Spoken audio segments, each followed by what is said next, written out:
Good morning! Wednesday na naman po at ako po ang inyong devotion leader, si Pastor Joey Galinato.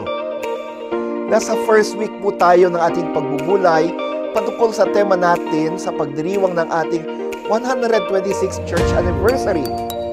Ang tema po natin sa taong ito ay From Generation to Generation, a Legacy of Faith, Resilience, and Revival. Halika kapatid, ating ituloy ating pagbubulay na nakasentro sa temang ito.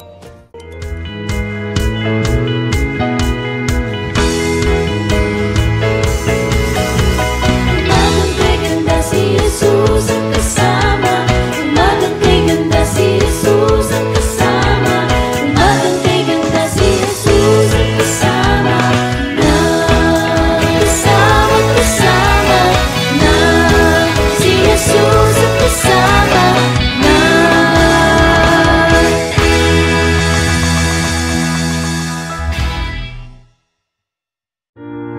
Faith of our fathers.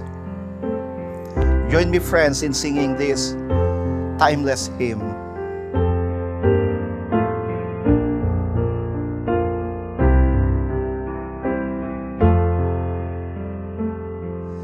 Faith of our fathers, living still, in spite of dungeon, fire and sword. Oh, how our hearts beat high with joy whenever we hear that glorious word. Faith of our fathers, holy faith, we will be true to thee till death. Our fathers chained in prisons dark were still in heart and conscience free, and blessed would be their children's fate if they like them should love for thee. Faith of our fathers, holy faith, we will be true to thee till death.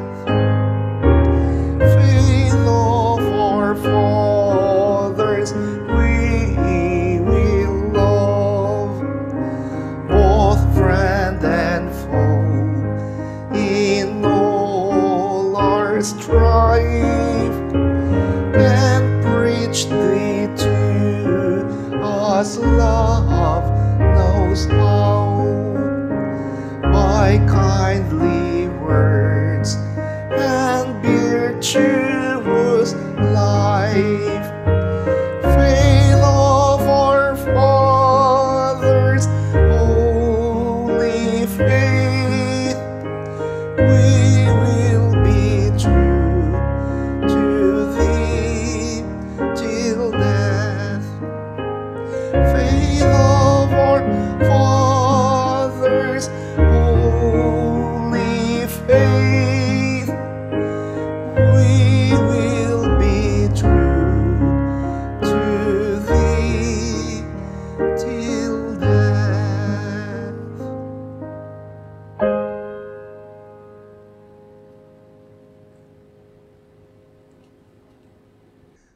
Napakagandang mensahe ng hymno, di po ba? Friends, ang atin pong devotion sa umagang ito ay mula sa Hebrews 11 verses 1 to 12. And I would like to read from the Pinoy version.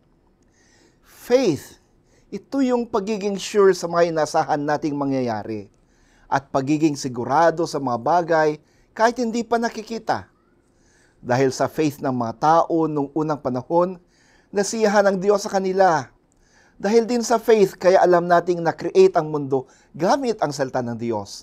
Kaya create ang mga nakikita nating galing sa mga di nakikita. Dahil sa faith niya, nag-offer si Abel ng mas acceptable na sacrifice kesa kay Cain. Kaya kinilala siyang matuwid kasi tinanggap mismo ng Diyos ang inoffer niya. Namatay na si Abel pero nagsasunda pa rin ang faith niya para sa kanya. Dahil sa faith ni Enoch, hindi siya namatay. Inakyat siya sa langit at hindi na nakita ang katawan niya kasi kinuha siya ng Diyos. Sabi sa scripture, bago siya kinuha, natuwa sa kanya ang Diyos. Kung walang faith ang isang tao, imposibleng matuwa ang Diyos sa kanya. Kasi kung sino man ang lalapit sa Diyos, dapat maniwala siyang may Diyos at binibigyan ng reward ng Diyos yung lumalapit sa kanya. Dahil sa faith, pinakinggan ni Noah ang warning ng Diyos tungkol sa future na hindi pa niya nakikita. Sinunod niya ang Diyos at gumawa siya ng barko para mailigtas siya at ang buong pamilya niya. Dahil dito, hinusgahan ang mundo at kinilala si Noah na matuwid dahil sa faith niya. Dahil sa faith, sumunod si Abraham nung pinapunta siya ng Diyos sa lugar na pinangako sa kanya. Iniwan niya ang bansa niya kahit hindi niya alam kung saan siya pupunta. Dahil sa faith niya, namuhay siya na isang dayo sa lupang pinangako ng Diyos sa kanya. Sa tent siya tumira, gaya ni Isaac at Jacob, na tumanggap din ng kaparehong pangako sa Diyos. Hinihintay kasi ni Abraham yung city na matatag ang pundasyon, at ang Diyos mismo ang nag-design at nagtayo. Dahil sa faith, nagkaanak si Abraham kahit matanda na siya at hindi kayang magkaanak ni Sarah. Friends, ang salita ng Diyos. Mga kapatid, ngayon tayo ay magmumuni-muni sa isang napakagandang tema. The legacy of faith, a tapestry woven through time. Sa ating pagbubulay, ating titingnan ang ilang mga talata mula sa Hebrews 11. Ang chapter nito ang kinikilala bilang Faith Hall of Fame. Dito makikita natin ang mga halimbawa ng pananampalataya na umusbong sa ating nakaraan at patuloy na nagbibigay inspirasyon sa atin sa kasalukuyan. Pero bago yun, ano nga ba talaga ang kahulugan ng legacy o pamana? Ang salitang legacy ay nangungulugang isang pamana o bagay na naiiwan sa susunod na henerasyon. Sa konteksto ng ating pananampalataya, ito ay ang mga aral, halimbawa at testimonya ng ating mga kapatid o tayo mismo at ng mga nasa ating paligid. Mula sa ating mga magulang, mga guro at mga leader sa simbahan. Sa Hebrews chapter 11, mababasa natin dito ang mga bayani ng pananampalataya. Ang Hebrews 11 ay kilala bilang Hall of Faith. Dito makikita natin ang buhay ng iba't ibang tao na nagpakita ng pananampalataya sa Diyos. Kagaya ni na Abel or Abel, sa pamamagitan ng kanyang alay, pinatunayan niya ang kanyang pananampalataya at pagsunod sa Diyos. Si Noah, sa kabila ng mga pangungutya, nagtayo siya ng arko dahil sa kanyang pagtitiwala sa pangako ng Diyos. Si Abraham, iniwan ang kanyang tahanan at naglakbay sa isang lupain na pinangako sa kanya ng Diyos, nagpakita ng tunay na pananampalataya at pagtitiwala. At syempre nandyan si Moses. Pinili ang pagdaranas ng hirap kasama ang bayan ng Diyos kaysa sa mga aliw ng palasyo ng Ehipto. Mga kapatid, ang bawat kwento ng mga ama o magulang ng pananampalataya na nabanggit ay tila isang sinulid na nilalakip sa mas malaking tela na tinawag na pananampalataya. Ang mga kwento ng mga bayani ng pananampalataya ay hindi natatapos sa kanila. Patuloy itong umaabot sa atin at sa mga susunod na henerasyon. Sa bawat pagsubok at tagumpay, ang ating pananampalataya ay nagiging bahagi ng mas malaking kwento ng Diyos sa ating buhay. Ngayon ang tanong, paano natin may papasa ang legacy ng pananampalataya? Una, sa pamamagitan ng pagsasagawa. Ang ating mga aksyon ay nagsasalita. Pinapakita natin ang ating pananampalataya sa ating mga gawa at buhay. Pangalawa, sa pamamagitan ng pagtuturo. Ibahagi ang kwento ng iyong pananampalataya sa iyong mga anak, kaibigan at komunidad. Magbigay ng mga halimbawa ng mga taong nagpakita ng pananampalataya sa hirap at ginawa sa ating mga kapatid, kaibigan, anak, at miyembro ng pamilya. Pangatlo, sa pamamagitan ng panalangin. Ipanalangin ang susunod na henerasyon. Ating hilingin sa Diyos na palakasin ang kanilang pananampalataya at bigyan sila ng karunungan. Sa kabila ng mga pagsubok nating hinaharap, ang Diyos ay tapat sa kanyang mga pangako. Sa Hebrews 11:39-40, sinasabi na kahit ang mga ito ay hindi tumanggap ng mga pangako sa kanilang lifetime o habang sila nabubuhay dito sa lupa, ang Diyos ay may mas magandang plano para sa kanila at para sa atin. Tayo'y tinawag na maging bahagi ng mas malaking kwento ng Diyos at maging mga tagapagmana ng kanyang mga pangako. Kung kaya't mga kapatid, tayo ay bahagi ng isang makapangyarihang legacy ng pananampalataya.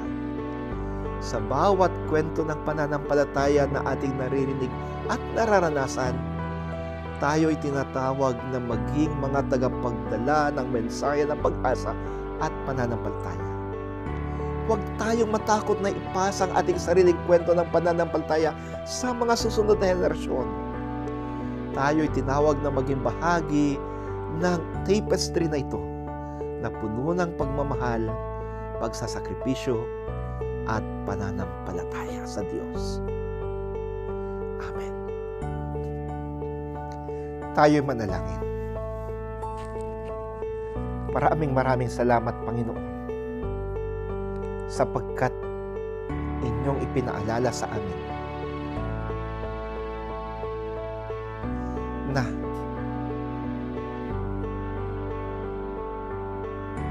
kailangan naming ipasa ang pananampalatayang aming tinanggap mula sa aming mga magulang sa pananampalataya. We need to pass the legacy of faith that we receive from our fathers, parents of faith.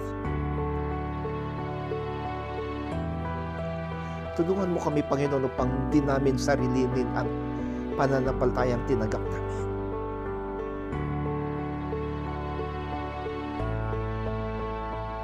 Gawin mo kaming buhay na saksi, living witnesses to that legacy of faith. So umagang ito, O Diyos, dalangin ko, palakasin, patatagin ang bawat isa na kasama ko sa devotion na ito. Manguna kayo sa amin. Ipagkaloob mo rin, Panginoon, ng kalakasan at kagalingan sa mga sakit na nararamdaman namin. Pagpapala ang iyong gawad sa amin. Sa ngalan mo, Kristo. Amen. Mga kapatid, nais ko pong pasalamatan lahat po ng mga bumati at nagkaloob sa aking kaarawan kahapon. Maraming salamat po sa inyong lahat. Pagpalain po kayo ng Panginoon. At sa mga nagdiriwang ng kanilang karawan at wedding anniversaries ngayon, happy birthday po and happy wedding anniversary. Now, if you feel blessed by the Lord through the ministries of Knox GMC, and you want to share those blessings to the church and to her ministries, ito po ang bank account at GCash account ng simbahan. Sabihin lang po ninyo kami kapag nagbigay kayo at nang ma-acknowledge namin kayo. Maraming salamat. Muli ako po si Pastor Joey Galinato, ang inyong Wednesday Devotion Leader na nagsasabing, pagpalain nawa kayo ng Panginoong Diyos, Ama, Anak at Espiritu Santo. Amen. Bye-bye!